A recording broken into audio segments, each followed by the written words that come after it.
ఇప్పుడు ఎవిస్ హాస్పిటల్ని సంప్రదించండి. స్కానింగ్ కూడా ఫ్రీగా చేస్తున్నారు. Avis hospitals. నమస్తే గురుగారు. గురుగారు, పితృదోషాలకి పిండ ప్రధానానికి ఏంటి వ్యత్యాసం? పితృదోషము పిండ ప్రధానము వీక్షించేటువంటి మన సుమన్ టీవీ ప్రేక్షకుల్లో చాలామంది ఈ పితృదోషాలకు సంబంధించినటువంటి వీడియోలు చేసినప్పుడైనా, అలాగే పోయిన సంవత్సరం ఈ పితృపక్షాలకు సంబంధించినటువంటి ఈ కార్యక్రమాలు చేసినప్పుడు కూడా చాలామంది సందేహాలు కాల్స్ రూపంలో మనకు లేదా కామెంట్ రూపంలో మనకు తెలియజేస్తున్నారమ్మా. చాలామంది అనుకునేటువంటిది ఏంటంటే పిండ ప్రధానమైన పితృదోషమైన ఒకటే అనుకుంటున్నారు. కాదా గురుగారు? అస్సలు కాదు. ఈ యొక్క విధానంతోనే ఇప్పుడు మా దగ్గరికి అపాయింట్మెంట్ కోసం వచ్చినప్పుడు ఎవరికైనా పితృదోషం ఉంది అన్నప్పుడు చెప్పినప్పుడు సరేనండి తలకాయ ఊపుతారు. తర్వాత పరిహారం చేయించుకున్నారని కొన్నాళ్ళ తర్వాత అడిగితే చేయించామండి అని చెప్తారు. కానీ జరిగిన తర్వాత ఎలా చేశారో ఏం చేశారో ఒకసారి విధానం చెప్పండి అంటే, మా ఇంటికి వచ్చారండి, చక్కగా పిండ ప్రదానం చేయించారు, తర్పణాలు వదిలారు, ఇవే స్వయం భాగం ఇచ్చాం, ఇదే చెప్పారు పంతులు గారు, పితృదోషం అన్నా పిండ ప్రదానం అని చెప్పి అన్నారు అంటే, అయ్యో అనవసరంగా మీరు పిండ ప్రదానం చేయించుకున్నారు, పితృదోషం వేరు పిండ ప్రదానం వేరు అనేటువంటి విషయాన్ని తెలుసుకోలేకపోయారు. చాలామంది ఈ యొక్క అజ్ఞానంలో ఉన్నారమ్మా.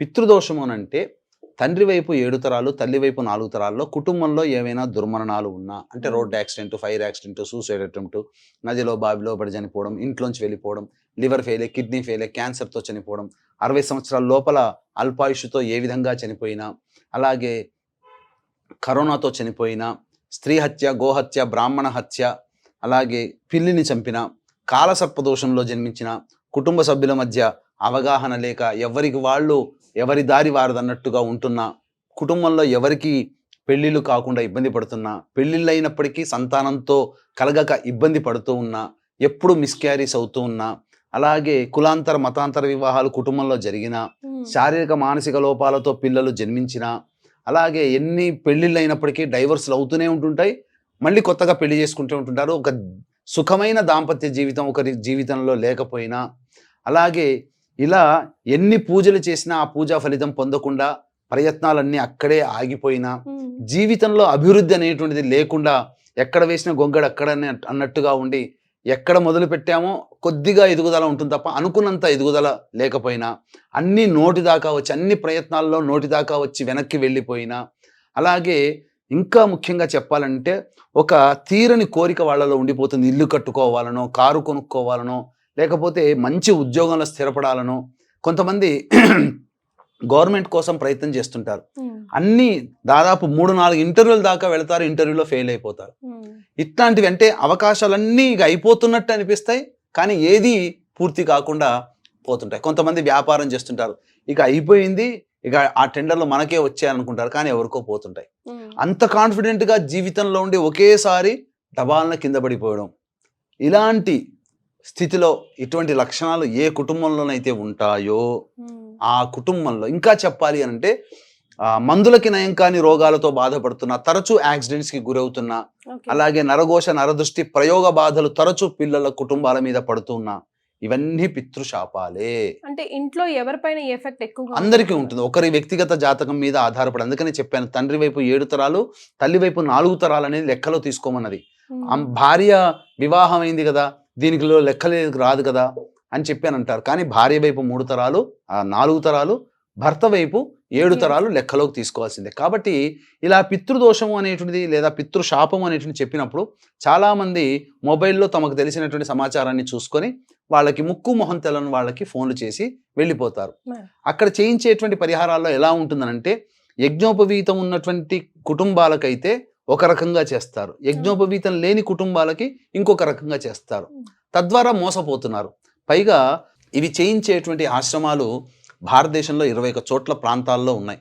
ఒక్కొక్క ఆశ్రమంలో 15-20 మంది చేయించే వాళ్ళు ఉంటారు. ఉన్నప్పుడు ఏం జరుగుతుందనంటే, అందులో ఒకరిద్దరు మాత్రమే ఎక్స్పర్ట్స్ ఉంటారు, మిగతా వాళ్ళందరూ కూడా ట్రైనీలు, అప్పుడప్పుడే వచ్చేటువంటి వాళ్ళు. కాబట్టి వాళ్ళు చాలా స్పీడ్గా చేయించేస్తుంటారు, సరిగ్గా చేయించరు. అందువల్ల ముక్కు మొహం తెలని వాళ్ళ దగ్గర పోయినప్పుడు వాళ్ళు ఒక బిజినెస్ గానే ట్రీట్ చేస్తారు తప్ప వీళ్ళకి దోషాన్ని తొలగించాలనేటువంటి భావన ఉండదు. అందుకనే ఇది గమనిస్తూనే ఈ పితృదోషం గురించి గత 15 సంవత్సరాలుగా చెప్తూ వస్తున్నాము. గత 10 సంవత్సరాలుగా ఇటువంటి కార్యక్రమాలు మన పీఠం ఆధ్వర్యంలో తరచుగా చేయిస్తూ ఉన్నాం. తరచుగా చేయిస్తున్నప్పుడు ఏం జరుగుతుందనంటే, మనం దగ్గరుండి తీసుకుపోతామమ్మా. తీసుకుపోయి చక్కగా ఈ యొక్క యజ్ఞోపవీత ధారణ ఉన్నటువంటి కుటుంబాలకు ఏ విధంగా సశాస్త్రీయంగా జరుగుతుందో అదే విధంగా అందరికీ సశాస్త్రీయంగా చేయించడం జరుగుతుంది. ఇప్పుడు పూజ చేసే విధానంలో వాళ్ళకేం తెలుస్తుంది, ఇట్లా పూజ ఇలా చేయాలి అలా చేయాలని తెలియదు. కాబట్టి తెలవనటువంటి వాళ్ళకి ఏది పూజ చేసినారని అనుకుంటుంటారు. కానీ మనమైతే దగ్గరుండి భయంతో, అందరికంటే ముఖ్యంగా వాళ్ళకి ఆ పితృదోషం తొలగాలనేటువంటి ఒక ఆర్ద్రమైనటువంటి హృదయంతో చక్కగా దగ్గరుండి చేయి పట్టుకొని అలా చక్కగా నిదానముగా ఎటువంటి తొట్టుపాటు లేకుండా చక్కగా ఇటువంటి కార్యక్రమం అనేటువంటిది తరచుగా చేయిస్తూ వస్తున్నాం. ఇప్పుడు పితృపక్షాలు అనేటువంటివి మనకు ఉన్నాయి.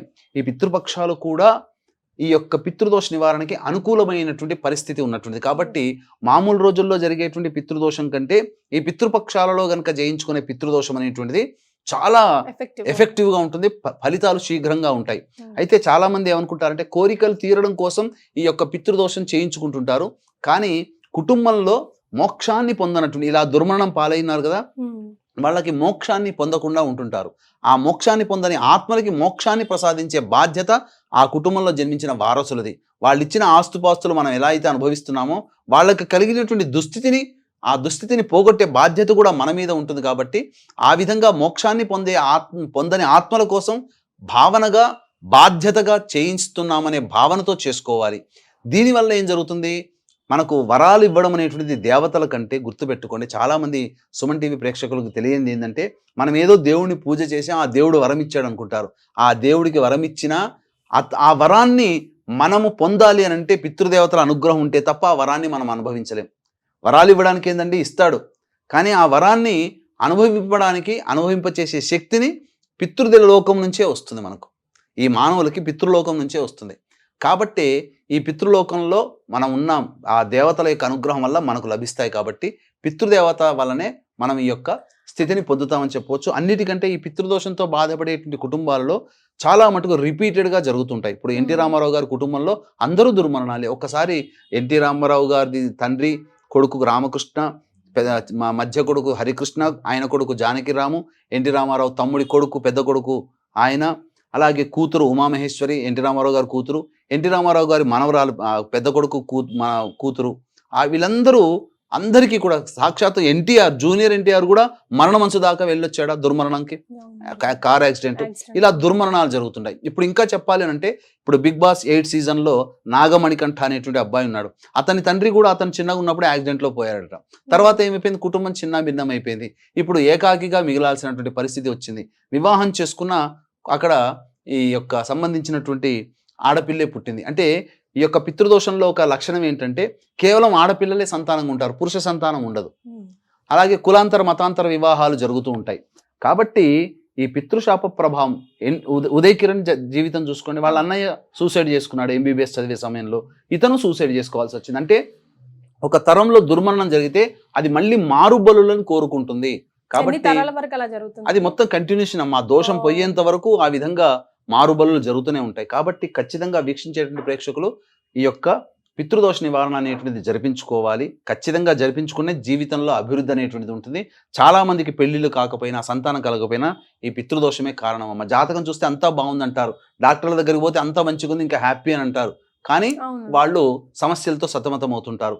కాబట్టి దోషమేందో తెలియనటువంటి వాళ్ళందరూ కూడా ఈ పితృదోష నివారణ జరిపించుకుంటే సమస్య తీరిపోతుంది. ఇక మీరు అడిగినటువంటి రెండవ ప్రశ్న, పిండ ప్రదానాలు.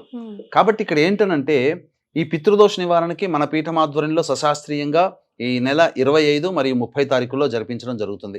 అలాగే పిండ ప్రదానము, పితృదోషం వేరు. పిండ ప్రదానం అనేటువంటిది గతించిన మానవులకి ఆకలి దప్పులను తీర్చడం కోసం ప్రతి సంవత్సరం వాళ్ళు చనిపోయినటువంటి తిథి రోజున జరిపించుకునేటువంటిది పిండ ప్రదానము మరియు తర్పణాది కార్యక్రమాలు. ఎలా చేయాలి, వాళ్ళు చనిపోయినటువంటి రోజున ఒక తిథి ఉంటుంది, ఒక మాసము ఒక తిథి, ఆ తిథి ప్రకారం వెయిట్ చేయాలి. ఆ మాసం ఆ తిథి రాగానే ఆ తిథి రోజున బ్రాహ్మణుణ్ణి పిలిపించి అప్పుడు ఆ రోజున చనిపోయినటువంటి వాళ్ళ యొక్క ఫోటోలు దక్షిణ దిక్కుగా పెట్టాలి. అక్కడ దీపారాధన, ఆవు నేతితో దీపారాధన చేయాలి. ఆ ఫోటోకి, చనిపోయిన వాళ్ళ ఫోటోకి అలంకరణ చేసి పూలమాల వేసి అగరబత్తి వెలిగించి బ్రాహ్మణుని పిలిపించిన తర్వాత అప్పుడు దక్షిణముఖంగా ఫేస్ పెట్టి గణపతి పూజ సంకల్పం చేసుకున్న తర్వాత అప్పుడు ఆ యొక్క బ్రాహ్మణుడి ద్వారా పిండ ప్రదానము, తర్పణాది కార్యక్రమాలు మరియు స్వయం పాకదానం చేయాలి. మా కుటుంబంలో పిండ ప్రదానాలు చేసే అలవాటు లేదండి అంటారు, కానీ ప్రతి కుటుంబంలో ఉన్నాయి.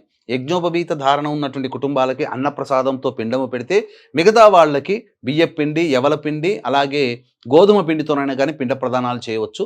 పిండ ప్రదానం చేసిన తదనంతరం తర్పణాది కార్యక్రమాలు, నువ్వుల నీళ్లతో తర్పణాలు వదలాలి. ఇలా ఈ బొటన వేలు, కుడి చేతి బొటన వేలు మీదుగా ఇలా వదులుతూ తర్పణాలు వదలాలి. పిండ ప్రదానం చేయడం వల్ల ఆకలి తీరుతుంది. తర్పణాలు వదలడం వల్ల పితృదేవతలకి దప్పిక తీరుతుంది. వీక్షించేటువంటి సుమన్ టీవీ ప్రేక్షకులు గమనించాల్సిన అంశం ఏంటంటే, మీ యొక్క కుటుంబ సభ్యులు చనిపోయినటువంటి మాసములో ఏ మాసంలో చనిపోతారో, అనగా ఇంగ్లీష్ మాసం కాదు, తెలుగు మాసం, ఏ తిథిన, కృష్ణపక్షమా శుక్లపక్షమా, ఆ పౌర్ణమి ముందా అమావాస్య ముందా అని తెలుసుకొని, తద్వారా ఆ తిథి రోజున మీ యొక్క కుటుంబ సభ్యుల యొక్క వ్యక్తి యొక్క ఆత్మలు మీ కుటుంబంలో గుమ్మం దగ్గర ఉంటాయట. మా వారసుడు పిండ ప్రదానం చేస్తున్నాడు, అలాగే తర్పణాది కార్యక్రమాలు చేస్తున్నాడు, ఆ పుణ్యఫలాన్ని తీసుకొని మేము మా లోకానికి వెళ్ళిపోవాలి, మాకున్నటువంటి బాధల్ని తగ్గించుకోవాలి అనేటువంటి యొక్క కర్మను తగ్గించుకోవాలని ఎదురు చూస్తారట. ఎప్పుడైతే మధ్యాహ్నం అపరాహ్న కాలం వరకు, అనగా మధ్యాహ్నం 3 గంటల వరకు చూసి, ఛీ దుర్మార్గుడు, ఇటువంటి వాణ్ణి మన వంశంలో కన్నామని చెప్పి తిట్టుకుంటూ పోతారట. ఆ పితృదేవతల యొక్క ఆగ్రహం కలిగిన నాడు మీరు జీవితంలో అభివృద్ధికి ఉండరు. ఈ పితృ కార్యక్రమాలు సశాస్త్రీయంగా సకాలంలో ప్రతి సంవత్సరం పాటిస్తున్నటువంటి వ్యక్తి యొక్క కుటుంబాల్లో దినదిన ప్రవర్ధమానంగా ఎదుగుతున్నటువంటి కుటుంబాలే తప్ప జీవితంలో అపజయం ఎదుర్కొన్నటువంటి కుటుంబాలు ఈ పితృ కార్యక్రమాలు చేసే వాళ్ళలో ఉంటాయి. కాబట్టి ఈ పితృ కార్యక్రమాలు, పిండ ప్రదానము, తర్పణాది కార్యక్రమాలు వదిలిన తర్వాత బ్రాహ్మడు ఎలాగో ఇంట్లో భోజనం చేయడు కాబట్టి, బ్రాహ్మడి భోజనానికి అవసరమైనటువంటి భాండాగారము, కిచెన్ సామాన్లు ఆ బ్రాహ్మడికి వీలైతే వస్త్రం ఇచ్చి, ఆ బ్రాహ్మడికి తగు దక్షిణ ఇచ్చి బ్రాహ్మడి ఆశీర్వచనం తీసుకోండి. ఈ విధంగా మీకు అవకాశం ఉంటే దగ్గరలోని ఏదైనా ప్రదేశాలలో మీ యొక్క కుటుంబ సభ్యుల పేరు మీద అన్నదాన కార్యక్రమం అప్పుడు జరిపించండి. ఈ విధంగా చేయడం వల్ల సంపూర్ణమైనటువంటి పితృదేవత అనుగ్రహం కలుగుతుంది. ఇప్పుడు వచ్చేటువంటిది పితృపక్షాలు 18వ తారీఖు నుంచి అక్టోబర్ 2వ తారీఖు వరకు ఏర్పడేటువంటివి పితృపక్షాలు. ఈ పితృపక్షాలలో ఏ సంవత్సరంలో, ఏ రోజుల్లో, ఎప్పుడు చనిపోయారో మనకు తెలియదు. కానీ వాళ్ళందరూ కూడా ఈ యొక్క సంబంధించినటువంటి పితృపక్షాలలో ఈ పిండ ప్రదాన కార్యక్రమం, తర్పణాది కార్యక్రమాలు చేయించుకున్నట్లయితే తప్పకుండా ఆ పితృదేవతలకు చెందుతుంది. కాబట్టి దీన్ని దృష్టిలో పెట్టుకుని అక్టోబర్ 2వ తారీఖు రోజున మా పీఠమాధ్వర్యంలో అమావాస్య తిథి అయింది. ఆ అమావాస్య తిథి రోజున ఈ యొక్క పిండ ప్రదాన కార్యక్రమం అనేటువంటిది జరిపించడం జరుగుతుంది. మీరు రాలేకపోయినా మీ యొక్క తండ్రి వైపు 3 తరాలు, తల్లి వైపు 3 తరాల్లో ఉన్నటువంటి వ్యక్తుల యొక్క పేర్లతో ఈ యొక్క పిండ ప్రదానము, తర్పణాది కార్యక్రమాలు అనేటువంటివి జరిపించడం జరుగుతుంది. కాబట్టి అవకాశం ఉన్న వాళ్ళు కార్యక్రమ తదనంతరం కాంటాక్ట్ చేసి, ఈ పిండ ప్రదానం పితృపక్షాలలో అక్టోబర్ 2వ తారీఖు రోజున జరుగుతుంది. కాబట్టి అవకాశం ఉన్న వాళ్ళు కార్యక్రమ తదనంతరం కాంటాక్ట్ చేసి పిండ ప్రదాన కార్యక్రమ విశేషాలు తెలుసుకొని ఆ విధంగా మీరు నమోదు చేసుకోవచ్చు. మళ్ళీ చెప్తున్నాము, పిండ ప్రదానము వేరు, పితృదోషము వేరు. పితృదోష నివారణకి సెప్టెంబర్ 25, 30 తారీఖుల్లో జరిగితే, ఈ యొక్క భాద్రపద మాసంలో అమావాస్య రోజున పిండ ప్రదానం అనేటువంటిది జరుగుతుంది. కాబట్టి దీన్ని దృష్టిలో పెట్టుకొని మీరు ఈ తదనుగుణంగా మీ యొక్క ఆలోచనలతో కార్యక్రమ తదనంతరం కాంటాక్ట్ చేసి పూర్తి వివరాలు తెలుసుకోవచ్చు. ఎవరికైనా చనిపోయిన వారి తిథి, నక్షత్రం అది తెలియకపోతే గురుగారు అమావాస్య రోజు సామూహికంగా ఇచ్చుకోవచ్చు అంటారు కదా? తప్పకుండా చేయొచ్చమ్మా. ఎవరికీ తెలియనుకుంటున్నాడు, అమావాస్య కాదు, ఈ పితృపక్షాల్లో ఎప్పుడైనా చేయొచ్చు. ఇక ఆఖరి అమావాస్య, ఆఖరి గడువుగా మనం పెట్టుకొని ఆఖరి అమావాస్య రోజునైనా చేసుకోవచ్చు. ధన్యవాదాలు గురుగారు. సర్వం శ్రీ ఉమామహేశ్వర పరబ్రహ్మార్పణమస్తు.